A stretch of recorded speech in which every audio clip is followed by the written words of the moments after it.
اللهم أرنا الحق حقا وارزقنا اتباعه وأرنا الباطل باطلا وارزقنا اجتنابه.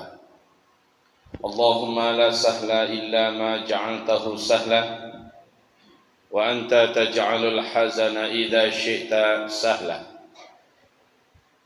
وبعد عباد الله, marilah memuji kita bersama-sama kepada Allah Rabbul Alamin yang memberikan kepada kita nikmat iman, dan inilah nikmat yang tertinggi dan terbaik. Semoga kita bisa mempertahankannya sampai kita menghembuskan nafas terakhir kita. Alhamdulillah bi ni'matihi tatimmus shalihah. Kemudian salawat dan salam kita untuk Habibillah Sayyidina Muhammad Rasulullah sallallahu alaihi wasallam. Allahumma salli ala hadha an-nabi wa ala alihi wa sahbihi wa man tabi'ahu bi ihsanin ila yaumiddin. Amma ba'du. Ma'asyiral muslimin, malam hari ini kita mengisi kajian kita diawali dengan berita dunia yang tentu saja kepenatan hati kita merasakan, menyaksikan, mendengar kesemena-menaan yang selama ini dihadapkan kepada Islam dan jatuh bangunnya dakwah Islam di seluruh dunia, termasuk di Indonesia yang tercinta, menjadikan kita hampir-hampir berputus asa. Wahai Bapak Ibu, apakah mungkin ada secercah cahaya yang menggembirakan? Apakah ada fa inna ma'al usri yusra, inna ma'al usri yusra, sesungguhnya bersama dalam kesulitan ada kemudahan, sesungguhnya bersama dalam kesulitan ada kemudahan. Apakah ada bukti daripada ayat ini? Dan apakah di ujung zaman ini memungkinkan bagi kita untuk melihat pertolongan Allah?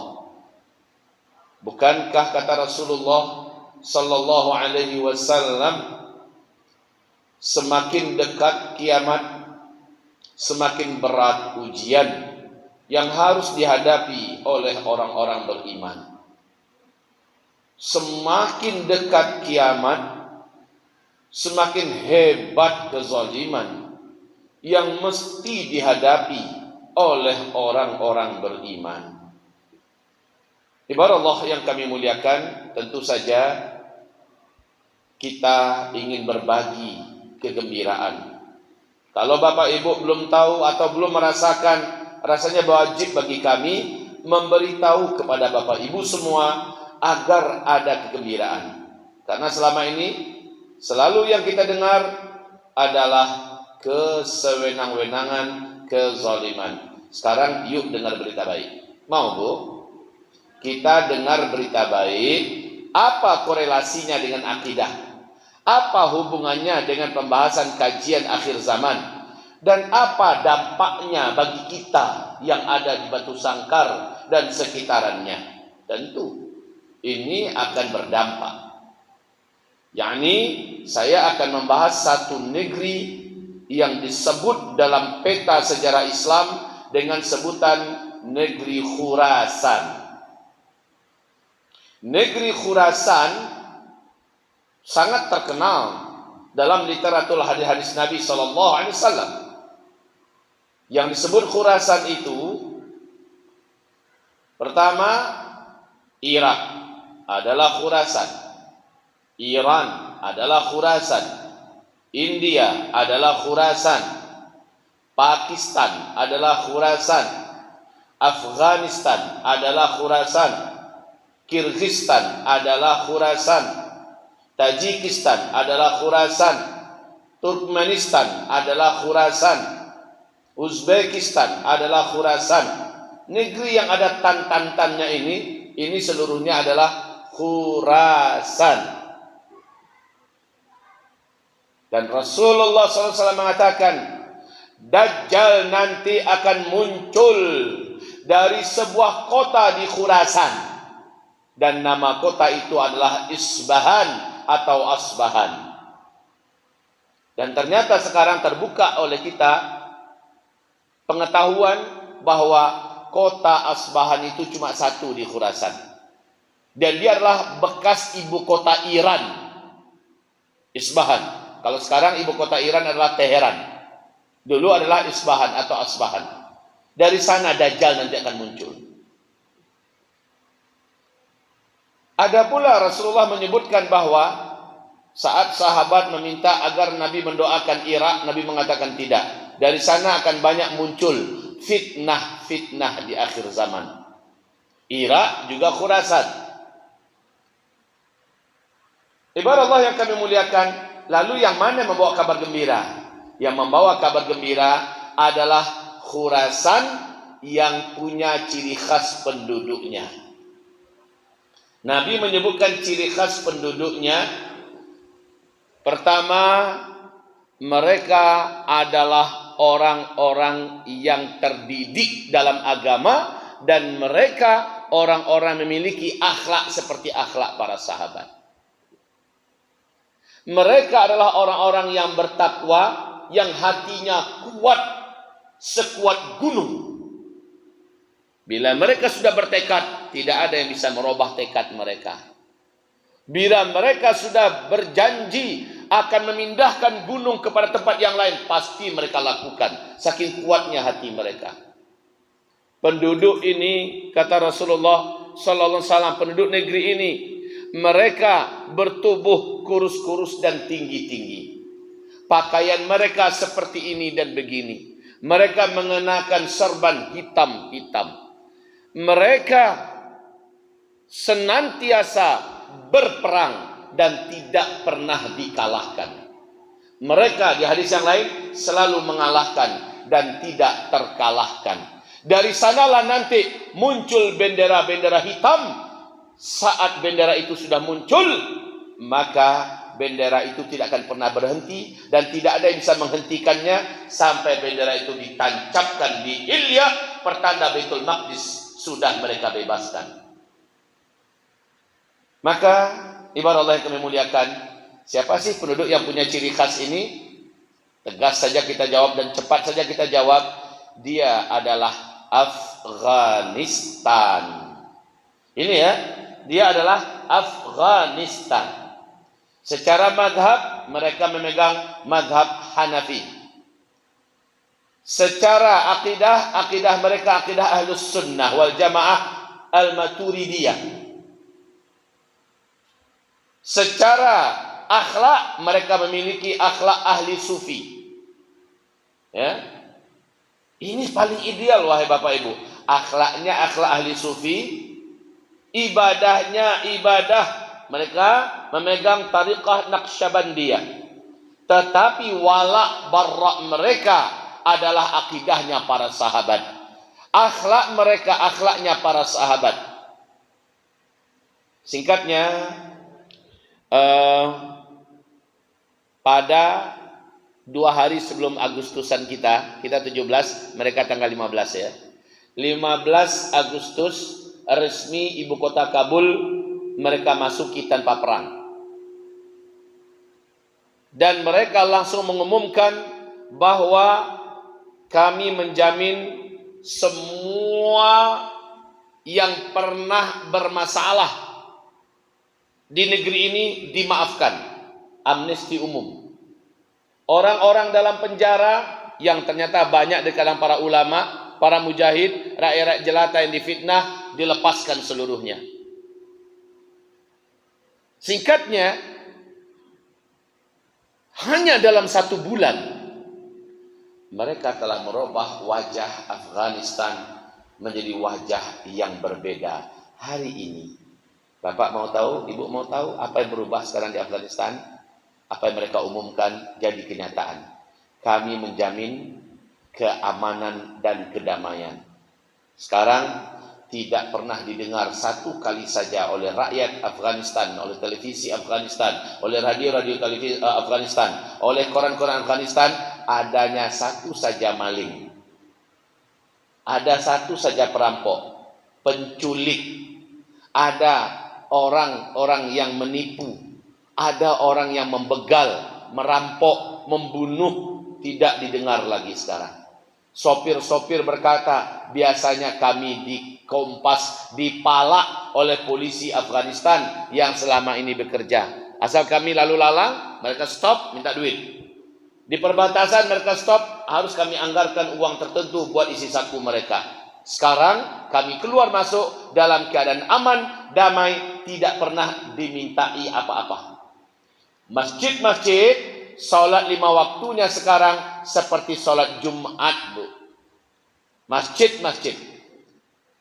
Ibarat Allah, dinding-dinding kota, tembok-tembok, semua pamflet-pamflet yang dulu banyak wanita-wanita dipajang, sekarang sudah berganti dengan La ilaha illallah Muhammadur Rasulullah. Satu saja cita-cita mereka, menegakkan syariat Islam secara kafah dan sempurna, mengembalikan kepada manusia hak-hak hidup mereka. Perubahan yang fantastis ini membuat geram Amerika yang selama ini berjuang keras, dan inilah peperangan terlama bagi Amerika dalam sepanjang sejarah hidup mereka. 20 tahun lamanya perang dan kalah memalukan. Sebelumnya Uni Soviet di bawah Gorbachev, lalu dilanjutkan oleh Boris Yeltsin, tumbang dua-duanya dan hancur berkeping-keping berhadapan dengan pasukan santri ini. Taliban itu artinya pasukan para santri. Mereka adalah para penuntut ilmu yang belajar di negeri-negeri jiran.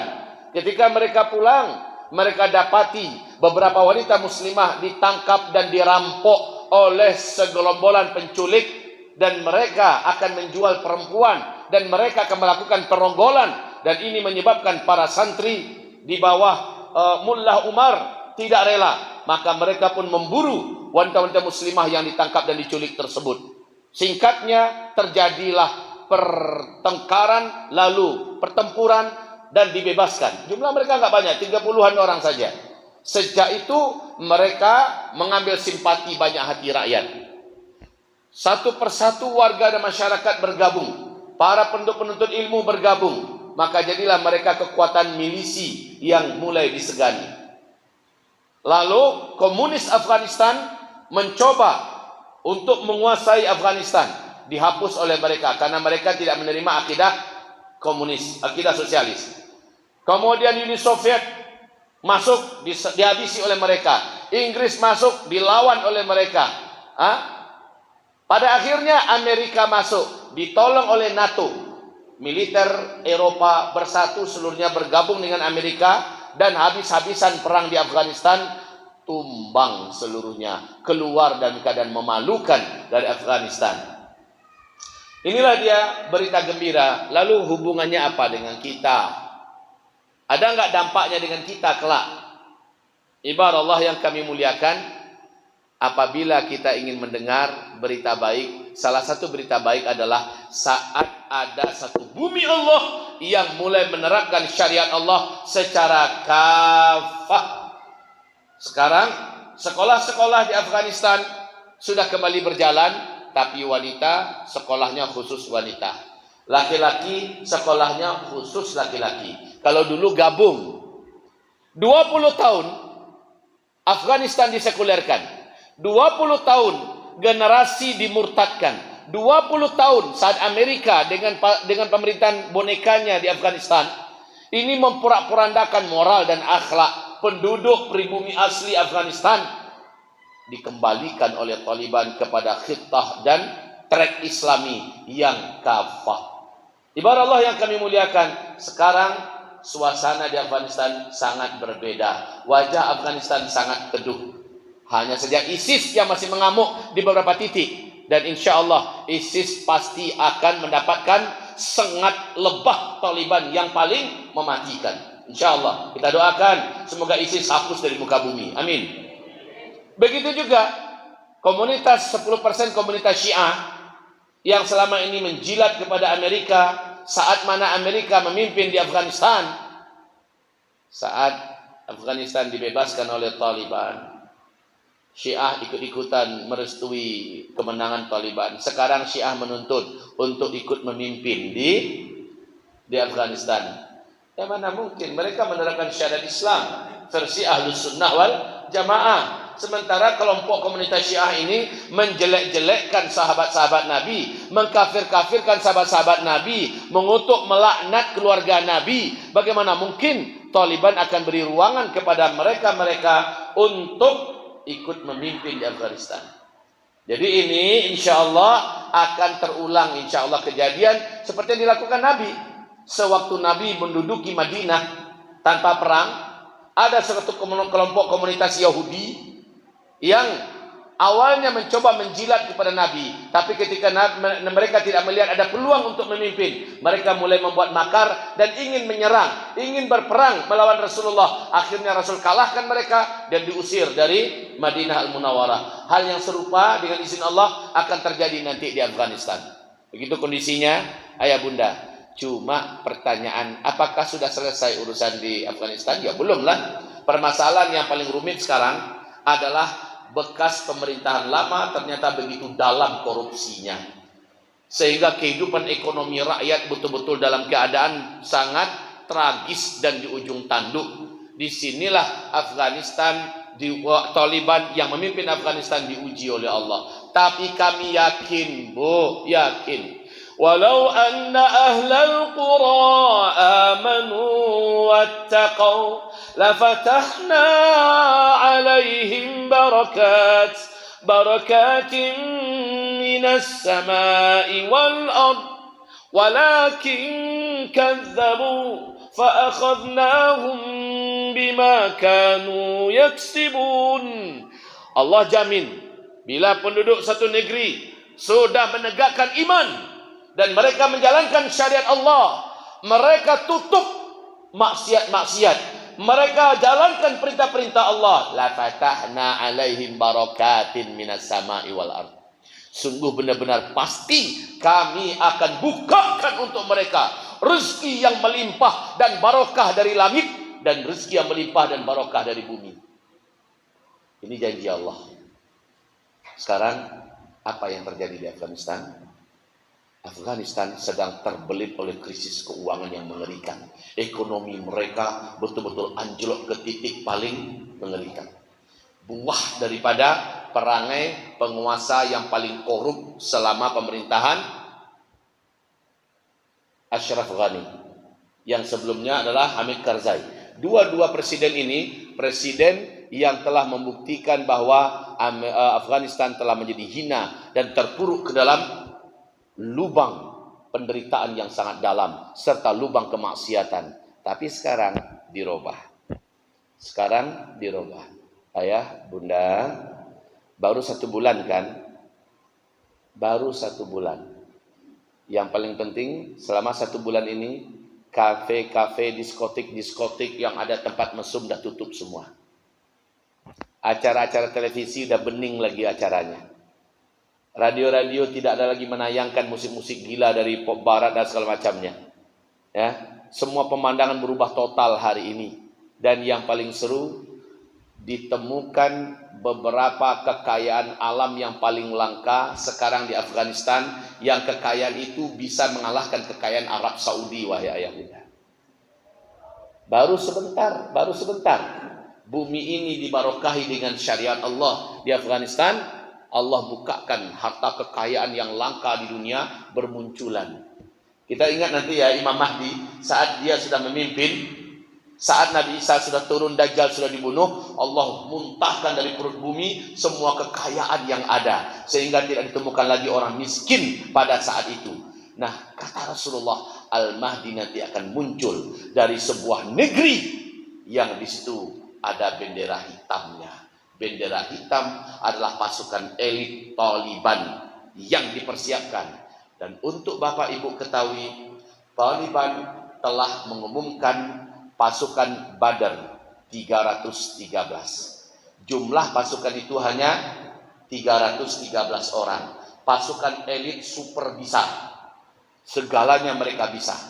Ya, dan pasukan Taliban terkenal telah mengalahkan 2 superpower. Nah, yang terkuat dan terbaiknya dijadikan pasukan elit. Jumlahnya cuma 313 orang dan mereka telah diumumkan dan mereka telah konvoy 313 orang. Ingat enggak Rasulullah berkata, Al-Mahdi nanti akan dibaiat oleh 7 orang ulama dari berbagai negara yang mereka tidak pernah buat janjian di depan Ka'bah. Sementara nanti yang akan langsung merapat dan menjadi pasukan inti Al-Mahdi adalah para lelaki terbaik, pengusung bendera hitam, jumlahnya 313 orang kata Rasulullah. Allahu Akbar. Jadi ayah bunda, bapak ibu yang kami muliakan, detik-detik menuju kepada kemenangan besar dimulai insyaallah. Namun sebelum itu kita wajib dulu menyaksikan berantakannya dunia ini. Berantakan dunia karena bencana-bencana alam yang hebat, karena kelaparan yang hebat, penyakit-penyakit menular yang dibuat dan mematikan. Kemudian disaksikan pula nanti peperangan, pembunuhan di mana-mana, dan semuanya itu akan dipadamkan oleh kehadiran Imam Al-Mahdi versi Ahlus Sunnah wal Jamaah. Dan pasukan mereka adalah pasukan yang datang dari Khurasan. Baik, mungkin Bapak Ibu masih kenal dengan yang namanya Usamah bin Laden. Usamah bin Laden masih ingat? Lelaki yang difitnah oleh Amerika sementara dituntut oleh Zabihullah Mujahid. Mana bukti bahwa yang kalian klaim tentang Usamah bin Laden benar? Mana buktinya? Hari ini Taliban menuntut bukti pada Amerika. Mana bukti bahwa Usamah bin Laden terlibat dalam pengeboman WTC dulu? Amerika tidak berhasil, tidak bisa membuktikan. Usamah betul-betul difitnah. Perlu Bapak Ibu ingat, Usamah waktu kecil, ayahnya bin Laden orang terkaya, termasuk orang terkaya di Timur Tengah. Usamah mimpi setiap hari. Dan mimpi itu persis dan selalu sama. Yaitu seorang lelaki menunggang kuda. Lelaki tersebut menggunakan jubah serba putih, wajahnya bercahaya, sorbannya putih, membawa bendera. Bertuliskan la ilaha illallah. Laki-laki itu berkata, apakah kamu Usamah bin Laden? Dan dia menjawab, iya saya. Bawa bendera ini, antarkan dia ke Baitul Maqdis, merdekakan Baitul Maqdis. Bawa bendera ini. Besok mimpi lagi hal yang sama. Besok mimpi lagi. Karena sering mimpi begitu, si anak berbicara kepada ayahnya bin Laden. Maka bin Laden ini membawa anaknya ke ulama dunia, ya, yang sangat terkenal dengan keilmuannya, menceritakan apa yang dialami oleh putranya. Maka sang ulama terkenal ini meminta, panggilkan putramu kemari. Ketika dia lihat sang Usamah bin Laden, dia berkata, ceritakan apa yang kamu dengar, apa yang kamu lihat, apa yang kamu saksikan dalam mimpimu, ceritakan. Maka apa kata sang ulama besar ini kepada ayahnya Usamah itu bin Laden, anakmu ini nanti pasukannya yang akan membebaskan Masjidil Aqsa. Pasukannya nanti yang akan membebaskan Masjidil Aqsa. Jaga dia baik-baik, rawat dia baik-baik. Sekarang Usamah sudah insya Allah ya syahid. Sudah syahid. Tapi pasukannya yang sekarang melebur dan menyatu di Taliban, mereka lah yang menjadi pasukan yang paling mematikan di Taliban. Mereka ini yang program terbesar mereka adalah membebaskan Masjidil Aqsa. Allahu Akbar. Jadi ayah bunda sekalian, bila kita mengikuti serial kajian akhir zaman ini, versi hadis-hadis Nabi, kita sekarang berbunga-bunga hati kita. Berbunga-bunga. Memang kita saat ini sedang babak belur. Ya di Indonesia, ya di Saudi, ya di Mesir, ya di Sudan, ya di mana-mana babak belur umat Islam. Tapi di belahan bumi yang alhamdulillah dinubuatkan Nabi, muncul tanda-tanda yang telah dijanjikan itu. Sekelompok komunitas manusia yang senantiasa berperang dan tidak pernah dikalahkan, dan mereka selalu mengalahkan. Mereka lah nanti yang akan memimpin pasukan menuju kemerdekaan Baitul Maqdis. Baitul Maqdis dimerdekakan di akhir zaman, khilafah Islamiyah akan dikumandangkan nanti di Baitul Maqdis. Hadis sahih riwayat Imam Muslim. Bila Baitul Maqdis telah dibebaskan, kata Rasulullah kepada Abdullah ibnu Hawalah, wahai Abdullah, wahai ibnu Hawalah, larilah kamu dan hijrahlah ke Palestina. negeri terkuat saat itu dan teraman saat itu adalah di Palestina, Baitul Maqdis. Sementara Madinah Al-Munawwarah pada saat itu akan chaos, Makkah akan chaos, seluruh Arab berdarah-darah dan seluruh dunia perang, banyak musibah, bencana, banyak peperangan. Nah, saat itu kata Nabi, negeri teraman yang sangat dijamin hanyalah Palestina. Itu ya. Jadi titiknya mulai dari Afghanistan, nanti pemandangannya mulai di Baitul Maqdis, dan barokahnya membungkus bumi dengan cepat. Insya Allah Ta'ala. Kita sholat dulu. Selepas sholat kita lanjut lagi seberapa sanggupnya. Ya, mari kita dengarkan kumandang azan. Berniat untuk sholat dengan khusyuk. Mohon pada Allah agar Allah SWT juga memberikan barokah kemenangan kepada umat Islam di Indonesia ini. Amin. Subhanakallahumma bihamdika asyhadu an la ilaha illa anta astaghfiruka wa atubu ilaik. Wassalamualaikum warahmatullahi wabarakatuh.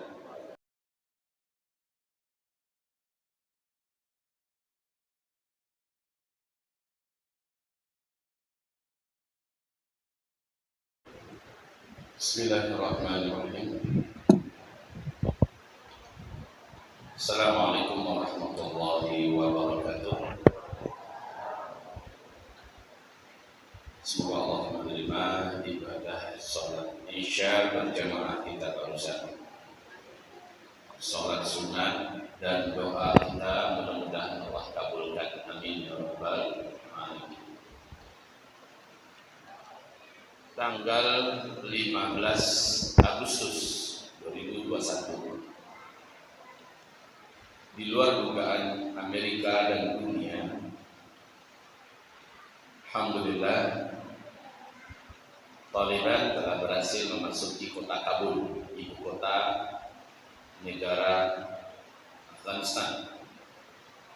Sebelumnya pengamat militer Amerika dan NATO seminggu sebelum itu ya memperkirakan 9 bulan lagi paling barulah Afghanistan semua jatuh ke tangan Taliban, kata pengamat militer Amerika Serikat dan NATO. Kemudian 3 hari sebelum Kabul dikuasai sepenuhnya, mereka ralat, kira-kira 6 bulan lah, 6 bulan, paling cepat 3 bulan Afghanistan dikuasai. 3 hari kemudian provinsi demi provinsi rontok dengan begitu cepat, bagaikan sinar matahari yang menerangi seluruh bumi. Dengan cepat Afghanistan seluruhnya tunduk di bawah Taliban. Ketika menduduki istana pada tanggal 15 Agustus, mereka langsung membacakan surat An-Nasr, idza jaa nasrullahi wal fath wa ra'aitan nasa yadkhuluna fi dinillahi afwaja fasabbih bihamdi rabbika wastaghfir innahu kana tawwaba. Bayangkan Bapak Ibu, saking kagetnya Amerika, mereka tak sempat mengemasi barang-barang mereka yang ada di berbagai provinsi, apalagi yang ada di Kabul. Mereka dipaksa untuk keluar secepat mungkin. Limit yang dikasih oleh Taliban hanya sampai tanggal 31 Agustus. Bila tak keluar, maka kalian tahu konsekuensinya. Ketika Joe Biden berencana untuk memperpanjang sedikit, katanya, kami akan perpanjang sedikit dari tanggal 31. Diperingatkan oleh Taliban, jangan coba-coba. Kalian tahu konsekuensinya. Dalam keadaan takut sejadi-jadinya, Amerika pun pontang-panting berangkat meninggalkan Afghanistan. Tidak terkira jumlah peralatan militer super canggih mereka tinggal di Afghanistan. Ribuan alat berat, senjata dengan amunisi, bahkan pesawat tempur, drone, ya, tinggal semuanya. Yang bisa mereka rusak, yang bisa dirusak oleh Amerika hanya yang ada di airport. Mereka rusak-rusaki sesanggupnya sehingga mereka yakin tidak bisa dipakai lagi. Tapi yang bertebaran di berbagai penjuru di kota Kabul dan di seluruh provinsi tidak sempat dikutip lagi oleh Amerika, semuanya jatuh ke tangan Taliban sebagai ghanimah perang. Jumlahnya lebih kurang 274 triliun rupiah kalau uang kita. Itu ya. Sementara dari rumah-rumah para mantan pegawai tingkat tinggi pemerintahan korup, boneka bayangan Amerika, dikumpulkan dana seperti wakil presiden, di rumahnya ditemukan dana dalam bentuk dolar sejumlah 6 juta dolar US, ditambah dengan emas batangan. Dan kita tahu si Ashraf Ghani lari sambil melarikan uang 4 mobil isinya uang dolar semua. Dimuat paksa ke dalam helikopter, ya. Dan dia pun terbang sementara masih ada satu mobil lagi yang nggak bisa dimuatkan mobilnya. Ini luar biasa. Itu betul-betul negeri ahli korupsi. Tetapi bersih semuanya, alhamdulillah. Wahai Bapak Ibu, kenapa Amerika berusaha ngotot? Ternyata terbongkar rahasia terbesar sekarang ini. CIA menjadi pengedar narkotika nomor 1 di dunia, di mana 64% sumber narkotika itu diproduksi di Afghanistan. Hanya bumi Afghanistan yang mampu menumbuhkan daun-daun ganja, barang-barang memabukkan itu secara subur makmur. Jadi mereka menganggap kekayaan yang dihasilkan oleh Afghanistan dengan daun-daun memabukkan, ya, tumbuh-tumbuhan yang super memabukkan ini tumbuh dengan subur dan berkembang dengan pesat di Afghanistan. Itu dikelola oleh CIA dan disebarkan ke seluruh dunia, khususnya negara-negara berkembang. Jadi ketahuan sekarang CIA mendapatkan keuntungan terbesar di Afghanistan hanya melalui ganja. Setara dengan kekayaan yang dihasilkan per tahunnya dengan kekayaan Arab Saudi. Itu baru dari ganja, Pak. Makanya mereka betul-betul menganggap Afghanistan adalah surga.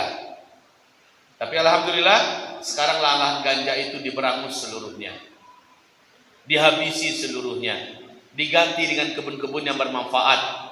Penduduk didukung, dimotivasi untuk menanam buah-buahan, menanam hal yang berguna lainnya. Alhamdulillah. Wahai Bapak Ibu yang kami muliakan, kembali kita kepada ayat tadi. Walau anna ahlal qura amanu wattaqau la fatahna 'alaihim barakatim minas sama'i wal ardh. Allah jamin negeri itu kalau sudah kembali kepada Allah, menegakkan tauhid, menjalankan syariat, kami yang akan bukakan rezeki dari langit dan dari bumi. Seperti yang kami katakan tadi, dunia gempar dan geger. Di Afghanistan sekarang ditemukan bahan-bahan material terbaik dan langka di dunia yang nilai kekayaannya bisa mengalahkan Arab Saudi. Masya Allah, wahai hamba Allah yang muliakan. Untuk negara-negara yang katanya paling kuat di dunia, semuanya gigit jari. Mereka tak berani ngapa-ngapain lagi. Apa kata Menteri Luar Negeri Jerman? Kami takkan pernah akan kirimkan lagi pasukan ke Afghanistan. Taliban terlalu kuat, kata mereka. Coba bayangkan tuh, Pak. Taliban terlalu kuat. Padahal apalah senjata yang dimiliki oleh Taliban? Jawablah Bapak Ibu, apa yang dimiliki oleh Taliban? Mereka hanya punya iman dan mereka hanya punya Allah. Rusia tak berani campur tangan. Mereka sudah babak belur. Dan waktu itu mereka lebih kuat dari sekarang. Berbentuk negara Uni Soviet. Habis hancur. Dan Inggris, Perancis, negara-negara besar Eropa, tak ada satupun yang berani dan bahkan tak berani mimpi untuk balik ke Afghanistan. Tentara Amerika yang pulang sekarang, Pak, banyak yang nembak dirinya sendiri. Mana-mana yang pulang, tembak dirinya sendiri. Stres, ketakutan, shock, apalah namanya pulang dari Afghanistan. Begitupun di Inggris, angka kematian veteran pasukan Inggris yang dikirimkan kemana? Ke Afghanistan, pas pulang balik ke negaranya, rata-rata bunuh diri. Ibarat Allah yang kami muliakan, itu adalah kuburan dua negara superpower, yaitu Afghanistan. Maka dengan ini kami meyakinkan kepada Bapak Ibu, Islam punya senjata terkuat yang jangan coba-coba membangkitkan kesadaran umat Islam untuk memakai senjata itu. Ketika umat Islam memakai senjata itu, tak ada satupun kekuatan di bumi yang sanggup melawan senjata tersebut. Senjata itu disebut dengan jihad fi sabilillah. Kalau itu yang sudah didengungkan, digaungkan, tamat sudah. Seberapapun kekuatan musuh. Masih ingat tidak bagaimana pasukan Talut memporak-porandakan pasukan Jalut? Pasukan Talut jumlahnya sejumlah pasukan Badar, hanya 313-an orang, mengalahkan puluhan ribu pasukan Jalut. Dan Jalut itu tinggi-tinggi, besar-besar, 2 kali lipat ukuran manusia pada masa itu tingginya, kuat-kuat, terkenal kemanapun negeri mereka masuk, negeri itu pasti ditaklukkan, rakyatnya dibantai, dan yang berhasil selamat mereka perbudak. Itu pasukan Jalut, atau disebut orang Barat dengan sebutan Goliat. Ditaklukkan oleh pasukan yang beriman, dia dipimpin oleh Talut. Dan kembali terulang sekarang, 2 negara superpower, Uni Soviet dan Amerika Serikat, hanya oleh Afghanistan dibuat babak belur, mencret-mencret, demam malaria, sampai kepada stres, bunuh diri. Itulah yang kita saksikan sekarang. Dan ini bukan dongeng. Ini bukan dongeng. Maka kita berharap kepada orang-orang yang berpikiran negatif kepada umat Islam, akan menghabisi umat Islam. Demi Allah, kalau kalian coba pancing-pancing umat ini, sempat terpancing, gak akan selesai oleh kalian sampai akhir. Kalian yang selesai semua. Kita ya kelihatannya lemah karena kita tukang sujud, kita tukang tasbih, kita tukang baca Quran, kita hanya angkat tangan, dipukul kita sabar, diinjak kita sabar. Tapi ada batas sabar itu. Saat batas sabar itu kalian singgung, kalian lukai, maka kalian akan tahu siapa umat Islam. Umat Islam itu punya senjata. Bila senjata itu dipegang oleh umat Islam, tidak ada satupun yang bisa menyelesaikannya sampai umat Islam menyelesaikan kerjaannya, yaitu menang atau syahid. Apa senjata itu? Disebut dengan al-jihadu fi sabilillah. Kami tegaskan kepada ayah bunda semua, kemenangan umat Islam di akhir zaman, kata Rasulullah, adalah dengan jihad dan perang. Awas, saya tentu saja tidak suka menyampaikan ini. Saya suka kemenangan Islam itu di akhir zaman adalah dengan dakwah. Saya suka kemenangan Islam di akhir zaman ini adalah dengan akhlak, ya, dengan akhlak, dengan dakwah, dengan ibadah umat Islam menang. Itu maunya kita, betul Bu? Betul Bu? Maunya kita umat Islam menang di akhir zaman ini dengan cara-cara yang santun, dengan cara yang lembut. Tapi kalau Allah tidak, demi Allah, Rasulullah dalam banyak riwayat menyimpulkan kemenangan umat Islam di akhir zaman, di mana umat Islam kembali menguasai seluruh dunia, lalu menimbulkan kedamaian yang paling sempurna dan meratakan keadilan serata-ratanya, dan menyebabkan kekayaan merata ke seluruh manusia, menyebabkan rumah-rumah sakit kosong karena tidak ada orang yang sakit penyakitan, penjara-penjara kosong karena tidak ada lagi orang-orang yang mau jadi orang jahat. Itu terwujud saat Islam memimpin seluruh dunia, pusatnya Palestina, kata Rasulullah SAW. Dan kemenangan itu diraih nanti oleh, kata Rasulullah, adalah dengan jihadu wal qital, dengan jihad dan perang. Aku nak suka menangan Ustaz, tak nanti. Tak suka menangan dah Allah. Dosa satu, mandok saya dalam rumah, tak ada masalah. Mandok saya dalam rumah, ya. Masak, kerja di rumah, duduk ju bini, kemudian memandu anak, tunggu-tunggu saja orang beriman menyelesaikan. Nanti nikmati saja hasilnya. Tapi jangan sampai meratap di hari kiamat kelak. Karena kemenangan di akhir zaman dijanjikan oleh Allah, dipastikan oleh Allah, dan orang yang berjihad di akhir zaman nilainya 50 kali lipat nilai jihadnya para sahabat yang hidup di zaman sahabat dulu. Allahu Akbar. Kemenangan dijamin, kepastian dijamin bahwa umat Islam akan kembali memimpin seluruh dunia. Bedalah antara penonton dengan pemain, mana yang paling banyak dapat untung. Mana yang paling banyak dapat untung? Penonton hanya sorak-sorai saja, memaki-maki ya, jingkrak-jingkrak, tapi pemain menikmati. Ada piala dan ada juga uang saku yang tidak terkira-kira, belum nanti tunjangan masa depan. Kaum muslimin yang kami muliakan, beda. Dengan ini kabar gembira, tentunya kami ingin ratakan informasi ini kepada Bapak Ibu. Cukup bagi kita, cintailah jihad dan cintailah mujahidin. Walaupun Indonesia belum dibuka oleh Allah tentu itu, maka kita tidak boleh jadi gara-gara. Jangan kita yang memulai. Allah Maha tahu kapan waktunya. Bagi kita sekarang di Indonesia, pesan saya adalah pesan Rasulullah. Di Indonesia, tambahkan kesabaran, maksimalkan sholat berjamaah. Itu saja. Tambahkan kesabaran, maksimalkan sholat berjamaah. Tidak ada lain ledoh. Itu saja pesan saya. Apa kata Rasulullah SAW? Isbiru, senjata kamu pada masa itu adalah tambahkan kesabaran. Terus bersabar.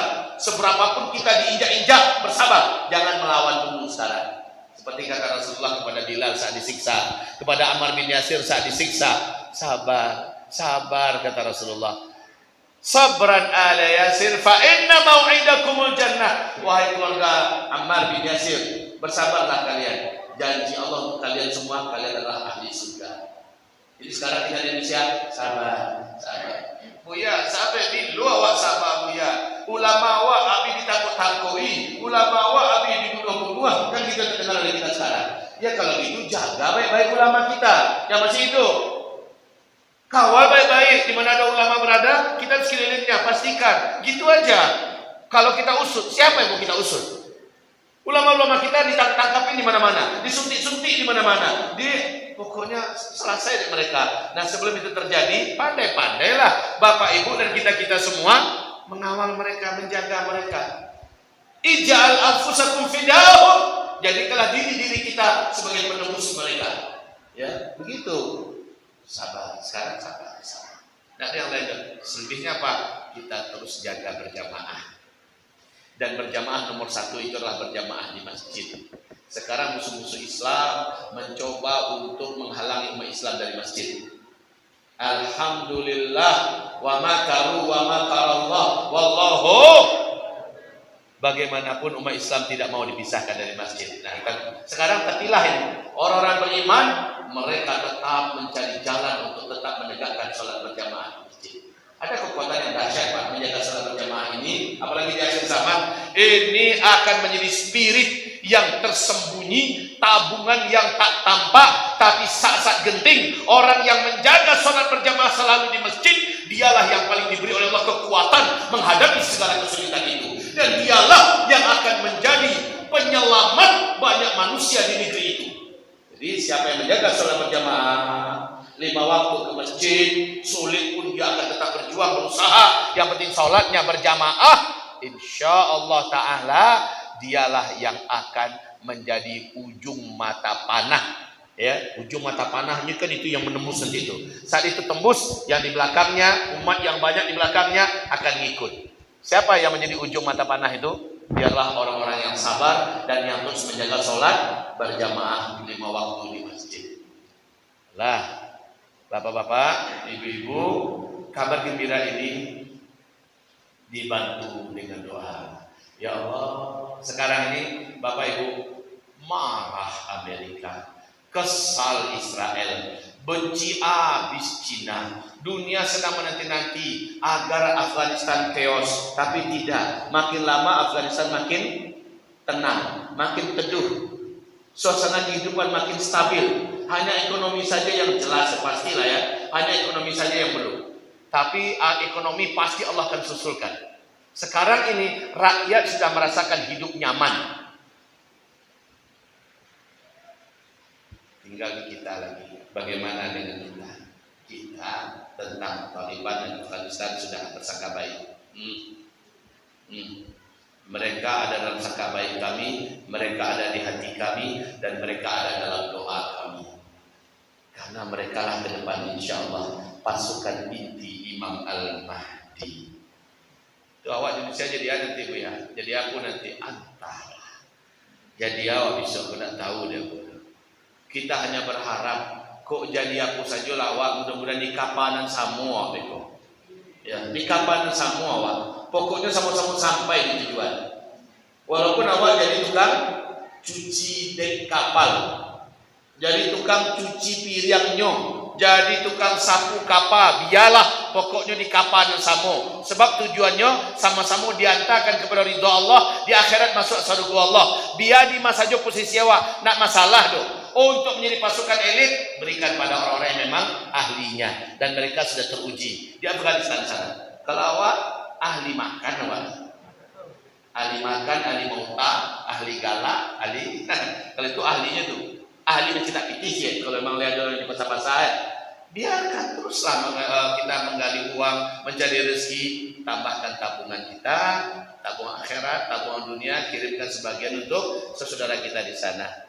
Nah, Bapak Ibu yang kami muliakan, ini dia pengantar kita malam hari ini. Insya Allah. Baru pengantar. Jadi alun mengaji oleh pengajian hampir selesai. Tapi pengantar sambungannya nanti. Ustaz Rahman Bayruni akan sambungkan di bulan depan kabarnya ya. Iya di bulan depan.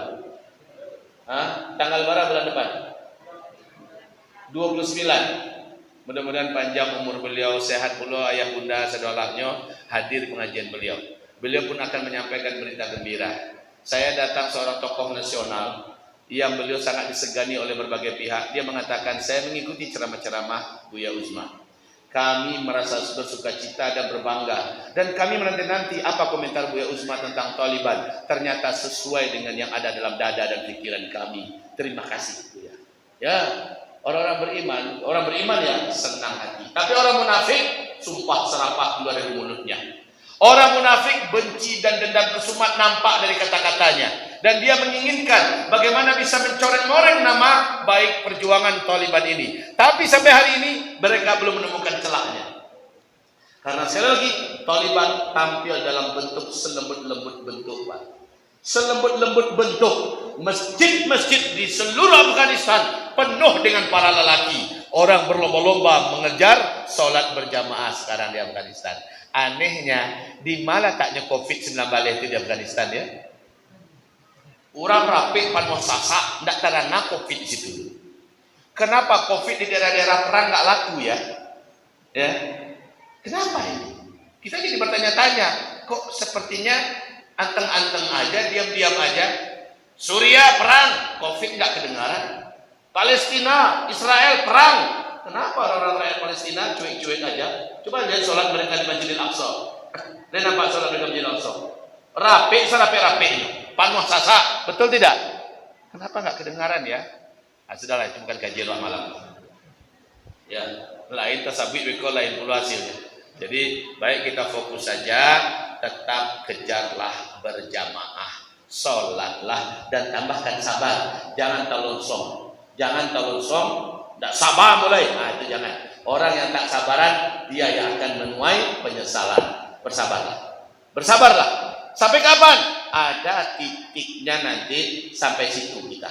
Ketika Allah yang umumkan, maka pasti kita tidak akan salah dengar. Komando para ulama yang masih Allah izinkan hidup, mereka lah yang akan mengeluarkan fatwa yang paling kita nanti-nantikan. Jangan meminta, jangan mencari lawan. Lawan itu lah nampak di hidung mantu, di puncak hidung awak. Tidak usah awak cari gara-gara dia dulu. Bersabar saja lah dulu. Seperti bersabarnya Ammar bin Yasir, seperti bersabarnya Bilal bin Rabah, dan para sahabat orang beriman melihat di depan hidungnya bagaimana para sahabat-sahabat yang mulia dibelasah, disiksa, ditangkap, diculik, dihabisi. Tapi perintah Nabi adalah sabar. Itu yang kita lakukan sekarang. Ya, Bapak, Ibu sekalian, semoga bermanfaat apa yang kami katakan. Silakan kalau ada pertanyaan, angkat tangan, bertanyalah. Bapak yang mau bertanya, tafadhal. Ibu-ibu yang mau bertanya, tafadhal. Sebelum kita tutup dengan doa.